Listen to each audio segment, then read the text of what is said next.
High.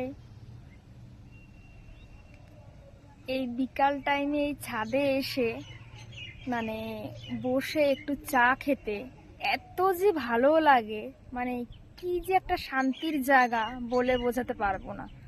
আমার বাড়ির মধ্যে আমার সবচেয়ে বেশি শান্তির জায়গা লাগে এই একটাই জায়গা, এই কোণাটা।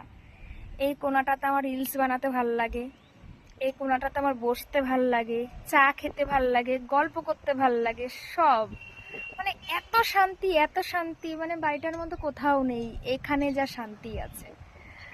দেখো, এই একটা ইটের ওর মধ্যে বসে আছি। আর এই দেখো, ভাল লাগছে না? আমার তো খুব ভাল লাগে। দেখো ভিউটা, দেখো কি সুন্দর।